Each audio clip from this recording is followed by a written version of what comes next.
السلام علیکم ورحمۃ اللہ وبرکاتہ۔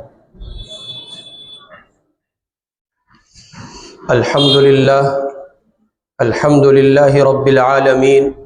وبہ نستعین والصلاة والسلام علی رسولہ الکریم اما بعد اعوذ باللہ من الشیطان الرجیم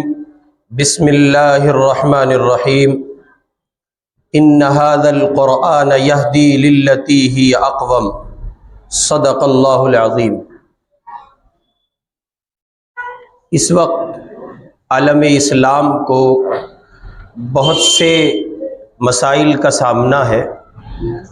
اور امت مسلمہ آئے دن کسی نہ کسی فتنے کا شکار ہوئی چلی جاتی ہے۔ مسلمانان عالم اپنے آپ میں جس زبوں-حالی اور سطحیت سے دوچار ہیں، ایسے میں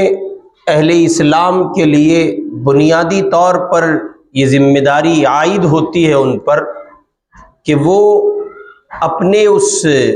منہج کی جانب اور اپنی اس اصل کی جانب عود کریں، لوٹیں جو اللہ رب العزت والجلال کی جانب سے ان کو دستور حیات کے طور پر عطا کیا گیا ہے۔ اس کتاب سے رہنمائی حاصل کریں جو کتاب نہ صرف یہ کہ ھدی للمؤمنین ہے بلکہ جو کتاب ھدی للناس ہے۔ اس کتاب سے رہنمائی حاصل کریں جو کتاب ھدی للعالمین ہے۔ وہ صرف مومنین کی ہدایت کا سامان نہیں ہے بلکہ انسانوں کی ہدایت کا سامان ہے اور عالم میں بسنے والے انسانوں کی ہدایت کا سامان ہے، دو جہانوں کے لیے ہدایت کا سامان ہے۔ وہ کتاب جس کے تعارف کے لیے اللہ تعالیٰ نے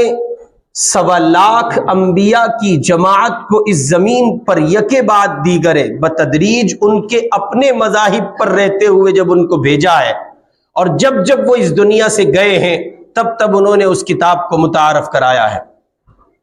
اس وقت اہل اسلام کے لیے، اہل ایمان کے لیے سب سے زیادہ بنیادی اور اہم مسئلہ یہ ہے کہ وہ ان تمام تر فتنوں کی سرکوبی کے لیے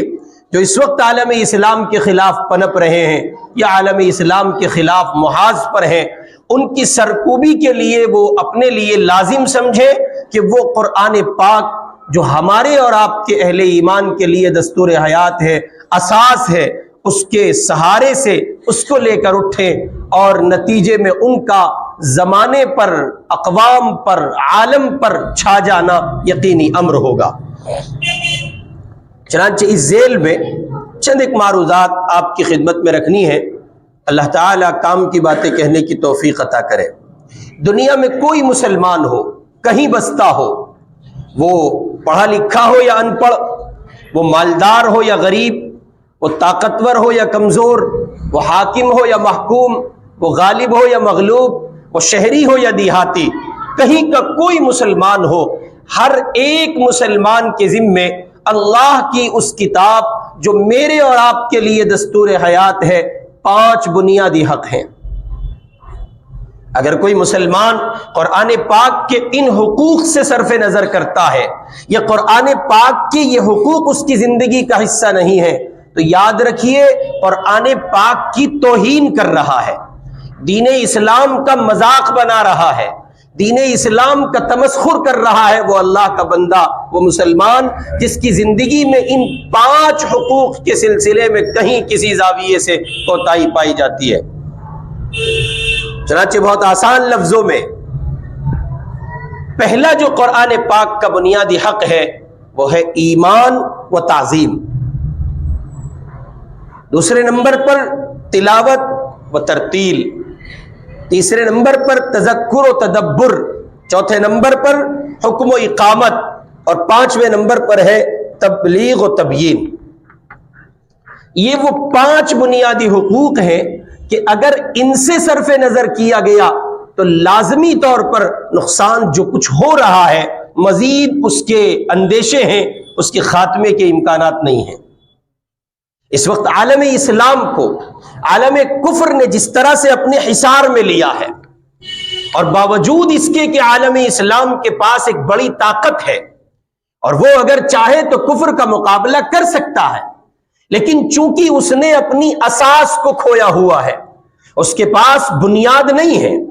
اس کے پاس وہ منہج نہیں ہے جس منہج کے سہارے وہ اٹھے گا اور کفر کا مقابلہ کرے گا۔ ایسا نہیں ہے کہ مسلمان کمزور ہے،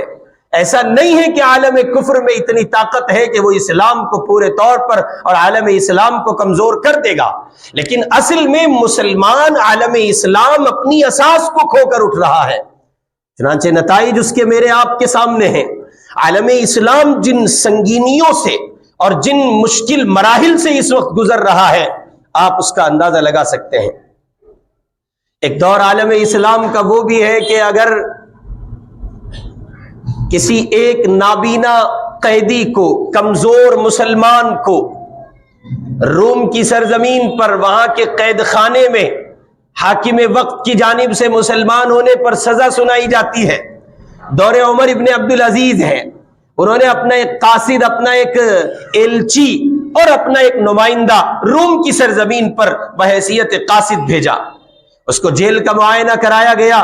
تو اس قاصد نے سنا کہ جیل کے اندر سے قرآن کی تلاوت کی آواز آتی ہے، کوئی ہے جو چکی پیستا ہے اور قرآن پڑھتا ہے۔ قاصد ذرا قریب ہوا، سلام کیا، اس نے جواب میں اس سے پوچھا، جواب کے بعد اس نے اس سے پوچھا تم مسلمان ہو، اس زمین پر کیا کرتے ہو؟ اس نے کہا میں یہیں کا باشندہ ہوں، یہیں کا رہنے والا ہوں، قرآن پڑھ، مسلمان ہو گیا، اسلام لے آیا ہوں، قرآن پڑھ رہا ہوں، تلاوت کر رہا ہوں، اسلام لانے کے جرم میں مجھے سزا دے دی گئی، قید میں ڈال دیا گیا۔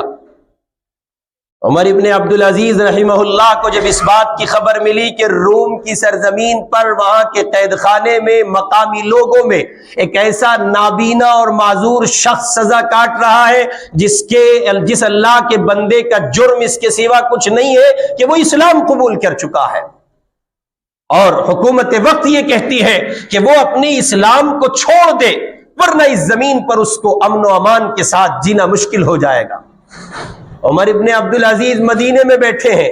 یہ روم کی سرزمین پر ہے۔ عمر ابن عبدالعزیز رحمہ اللہ نے اپنے قاصد کی واپسی پر اس منظر نامے کو جب ملاحظہ کیا، سننے کے بعد ایک خط لکھا، نہ کسی کابینہ سے کوئی مشورہ کیا گیا، نہ امور سلطنت کا لحاظ کیا گیا، اور نہ اس بات کو پیش نظر رکھا گیا کہ اس کے نتائج کیا ہوں گے اور اس کے اثرات کیا ہوں گے، لیکن چونکہ ایک مسلمان کی عزت کا، وقار کا، جان کا اور اس کی آبرو کا مسئلہ تھا اور ان کے پیش نظر قرآن تھا، قرآن کو لے کر وہ اٹھے تھے۔ دور عمر ہے، عمر ابن عبدالعزیز نے خط لکھا، قلم اٹھایا، سیاہی میں ڈبایا اور لکھنا شروع کیا، اور روم کے حاکم کو مخاطب کر کے کہا سنو، میں نے سنا ہے کہ تمہاری جیل میں ایک نابینا معذور شخص قید کاٹ رہا ہے، اور اس کا جرم یہ ہے کہ اس نے اسلام قبول کیا ہے، اور تم نے اسے سزا دی ہے اس بات پر، یا اسے آج کے آج فوراً ابھی رہا کر دیا جائے،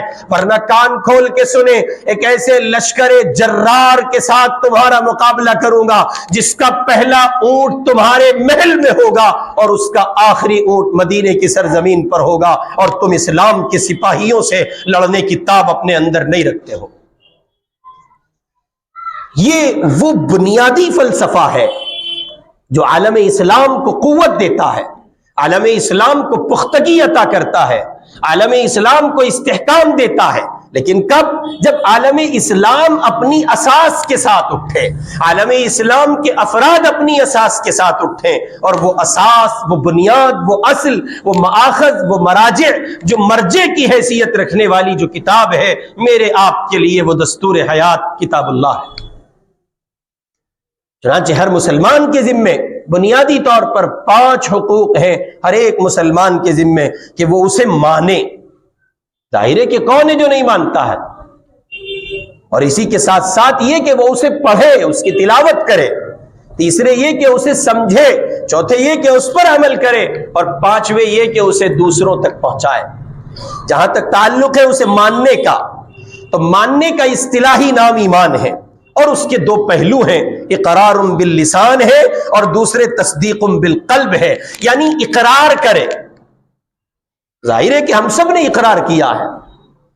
اقرار لسانی دائرہ اسلام میں داخلے کی شرط لازم ہے، اور تصدیق قلبی حقیقی ایمان کا لازمی حصہ ہے، یا یوں کہہ لیں کہ حقیقی ایمان کا لازمہ ہے۔ قرآن پاک پر ایمان لانے کا مطلب یہ کہ زبان سے اس کا اقرار کیا جائے کہ قرآن اللہ کا کلام ہے، اس کے برگزیدہ فرشتے جبریل امین علیہ السلام کے ذریعے اللہ کے آخری رسول جناب رسول اللہ صلی اللہ علیہ وسلم پر اترا ہے۔ جبریل امین تھوڑا تھوڑا لے کر آئے ہیں۔ چنانچہ قرآن مجید میں اللہ تعالیٰ کہتے ہیں کہ قرآن پر ایمان سب سے پہلے خود نبی کریم صلی اللہ علیہ وسلم اور آپ کے اصحاب لائے۔ آمن الرسول بما انزل الیہ من ربہ والمؤمنون، ایمان لایا رسول اس پر جو نازل کیا گیا اس کی جانب اور اس کے ساتھی اہل ایمان۔ تو بنیادی طور پر قرآن مجید کا ایک بنیادی حق یہ ہے کہ ہم قرآن کو مانیں، اقرار کریں، اس کا تصدیق کریں، عملاً پیش کریں کہ ہم یہ تسلیم کرتے ہیں کہ قرآن اللہ کا کلام ہے۔ اس سلسلے میں کسی حوالے سے، کسی زاویے سے کوئی بات، کوئی اعتراض، کوئی اشکال اور کوئی کچی بات آپ کو دین اسلام کے نظام سے ڈھلمل نہ کرنے پائے کہ آپ کسی کی بات کو سنیں اور قرآن پاک کے سلسلے میں شک کے دائرے میں آ جائیں، شکوک و شبہات میں پڑ جائیں، قرآن پاک کے سلسلے میں اس کے حق اور اس کے ناحق ہونے پر آپ کو کسی طرح کا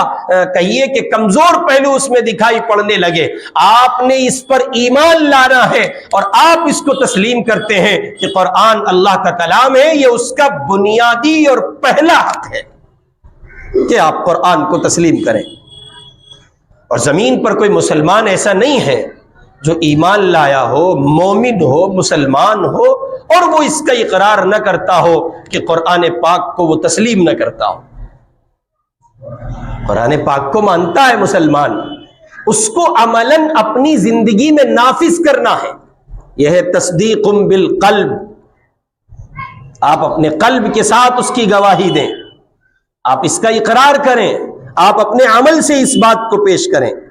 چنانچہ حضرات صحابہ کرام رضوان اللہ علیہ مجمعین کے قرآن پاک سے گہرے شغف اور اس کی جانب حد درجے التفات کا سبب یہ تھا کہ انہیں حق الیقین حاصل تھا کہ یہ اللہ کا کلام ہے۔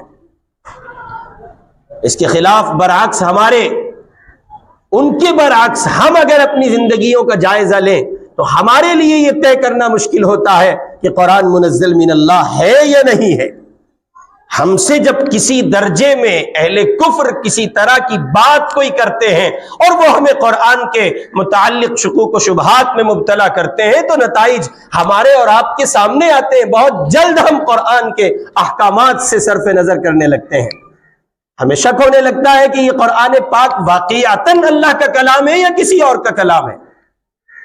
جبکہ قرآن کی تعلیم، قرآن کی آیات اور قرآن کا خود اپنا فلسفہ اس بات کو اجاگر کرتا ہے۔ قرآن پڑھنے پر محض یہ پتہ چل جاتا ہے کہ یہ انسانی کلام نہیں ہو سکتا۔ اس لیے میرے بھائی، قرآن پاک کے سلسلے میں اس کے بنیادی حقوق میں پہلا حق ہے کہ آپ اپنی زبان سے اس کا اقرار کریں، اپنے عمل سے اس کا ثبوت فراہم کریں کہ قرآن اللہ کا کلام ہے، اسے مانیں، اسے تسلیم کریں۔ دوسرے نمبر پر قرآن پاک کا جو بنیادی حق ہے وہ ہے اس کی تلاوت، اس کی ترتیل، قرآن پاک پڑھا جائے۔ چنانچہ قرآن صرف کسی ایک مرتبہ پڑھ لینے کی چیز نہیں ہے، بلکہ بار بار پڑھنا ہے، ہمیشہ پڑھنا ہے، ہر بار پڑھنا ہے، اور قرآن سے کسی طرح بھی کسی حوالے اور کسی زاویے سے روگردانی مناسب نہیں ہے۔ چنانچہ جس طرح انسانی جسم اپنی بقا و تقویت کے لیے مسلسل غذا کا محتاج ہے، جو انسان کے جسد حیوانی کی طرح سب زمین ہی سے حاصل ہوتی ہے، اسی طرح روح انسانی جو خود آسمانی ہے، کلام ربانی کی محتاج ہے۔ جیسے زمین پر میرے آپ کے اجسام کو، میرے آپ کے جسموں کو، میرے آپ کے جو وجود کو جسمانی غذاؤں کی ضرورت ہے، ویسے یہ جو روح ہے یہ آسمانی ہے، اس روح کو ربانی غذا کی ضرورت ہے، اور وہ ربانی غذا اللہ کے قرآن سے بڑھ کر کچھ نہیں ہو سکتا۔ چنانچہ حضرات صحابہ اکرام رضوان اللہ علیہ مجمعین کو حضور پاک علیہ الصلاۃ والسلام نے اس انداز سے تلاوت کے معمولات ترتیب فرمائے، اور اس انداز سے آپ نے صحابہ اکرام کی تربیت فرمائی کہ کم از کم ایک ہفتے میں ایک قرآن پاک ختم کر لیا جائے۔ ایک قرآن پاک کا مکمل کرنا از حد ضروری ہے، یعنی اتنا معمول تو کم از کم ہونا چاہیے ایک عام مسلمان کا کہ وہ آخری درجے میں ایک سپارہ قرآن پاک روزانہ تلاوت کرتا ہو۔ پھر قرآن پاک کی تلاوت کے ساتھ ساتھ بنیادی اور اہم اور جزوی پہلو یہ ہے کہ قرآن کے اصول، اس کے ضوابط، اس کے رولز اور ریگولیشن کا خیال رکھا جائے، جسے کہیے کہ علمی زبان میں تجوید کہہ دیا جاتا ہے۔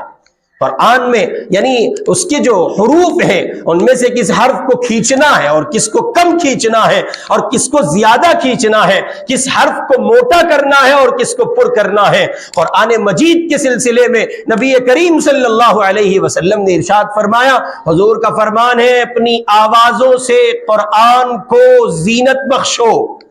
خوش الہانی سے پڑھا کرو۔ ایک روایت میں حضور نے فرمایا جو قرآن کو خوش الہانی سے نہ پڑھے وہ ہم میں سے نہیں ہے۔ اور پھر اسی روایت کا حصہ ہے، حضور پاک علیہ الصلوۃ والسلام فرماتے ہیں کہ قرآن پاک کی تلاوت کرنے والے پر اللہ کی توجہ جس درجے ہوتی ہے اتنی کسی اور کی طرف نہیں ہوتی۔ اور اس کو مثال سے سمجھایا گیا جیسے انسانی دنیا میں لوگ گانے والیوں کی گانوں کو توجہ سے سنتے ہیں اور توجہ کا مرکز اپنی سماعت کو بنا لیتے ہیں، اللہ اس سے کہیں زیادہ توجہ فرماتے ہیں اس حافظ قرآن کی طرف، اس قاری قرآن کی جانب جو قرآن کی تلاوت کر رہا ہوتا ہے۔ اس لیے میں اور آپ اس کی کوشش کریں کہ اللہ کا قرآن میری آپ کی زندگی کا اس طور پر حصہ ہو کہ ہم قرآن پاک کی تلاوت کے اہتمام کے ساتھ اپنی زندگی گزار رہے ہوں۔ میرے بھائی، قرآن پاک اسلام کی اساس ہے، بنیاد ہے۔ قرآن ہی اگر کسی کی جھولی میں نہیں ہے تو آپ یقین مانیں پھر اس کی جھولی میں کچھ نہیں ہے۔ تیسرے نمبر پر بنیادی طور پر تذکر و تدبر ہے۔ ماننے اور پڑھنے کے بعد تیسرا حق قرآن مجید کا یہ ہے آپ اسے سمجھیں۔ چنانچہ اس کے لیے آپ درس قرآن پڑھیں، تفسیر پڑھیں، خود پڑھیں، علماء کی رہبری اور نگرانی میں پڑھیں، اور اگر بالفرض آپ پڑھنے سے قاصر ہیں اور ایسے حالات آپ کے لیے نہیں ہیں تو آپ اس کو لازم سمجھیں کہ قرآن پاک آپ اس کے دروس کو، اس کی تفاسیر کو آپ سن سکیں۔ اس لیے کہ جب تک آپ کے علم میں یہ بات نہ آ جائے قرآن آپ سے کیا کہتا ہے، آپ یہ سمجھنے نہ لگے قرآن کی صدا اس وقت پکار کے کیا کہتی ہے، اس وقت یقینی طور پر کہ میرے اور آپ کے لیے وہ کیفیات، وہ حالات و واقعات اس زمین پر بپا نہیں ہوں گے جن کی میں اور آپ امید لگائے ہوئے ہیں۔ قرآن مجید میرے آپ کے لیے اساس ہے، اصل ہے۔ عالم اسلام کی جڑوں کو استحکام دینے کے لیے قرآن مجید سے بہتر کوئی نسخہ نہیں ہے۔ شاہ ولی اللہ صاحب محدث دہلوی رحمہ اللہ کہتے ہیں اس زمین پر جب انگریز کا نظام، شاہ عبد العزیز صاحب رحمہ اللہ کہتے ہیں اس زمین پر جب انگریز کے نظام کے خلاف کچھ برپا کرنا تھا اور انہیں یہاں سے بھگانا تھا، میں نے 1000 غور و فکر کے بعد اس بات کو سب سے زیادہ قوی اور مضبوط پایا کہ مسلمانوں میں دروس قرآن کے نظام کو عام کیا جائے۔ قرآن ہی ہے جو مسلمانوں میں انگریز جیسی ظالم طاقت سے لڑنے کی روح پھونک سکتا ہے۔ اس کے سوا کوئی کتاب نہیں ہے کہ ان کے سامنے اس کو پیش کیا جائے اور ان کو اپنے اندر کسی طرح کی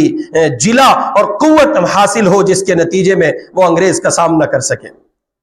چنانچہ قرآن پاک کے دروس کو عام کیا گیا اور نتیجہ پھر اس کا یہ نکلا ہے کہ حالات بدلتے چلے گئے اور بالآخر ملک کو آزادی میسر آئی۔ قرآن پاک کا چوتھا بنیادی حق ہے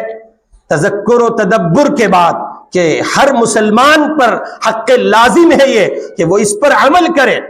قرآن پاک کی تعلیمات کو سینے سے لگائے، عملاً اس کو اپنی زندگی کا حصہ بنائے کیا سچ ہے کیا جھوٹ ہے، کیا صحیح ہے کیا غلط ہے، کیا اچھا ہے کیا برا ہے، قرآن نے کن اشیاء کو اچھا قرار دیا ہے، قرآن نے کن اشیاء کو برا قرار دیا ہے، کہاں تک جانے کی اجازت دیتا ہے اور کہاں رکنے کے لیے کہتا ہے، اس سب کے لیے لازم اور ضروری ہے کہ قرآن پاک کے اس حق کے رابع کو، قرآن کے اس چوتھے حق کو ہم سمجھیں، اپنے لیے لازم سمجھیں کہ قرآن پاک کے حکم و اقامت کو لے کر اٹھیں، اپنی ذات پر نافذ کریں۔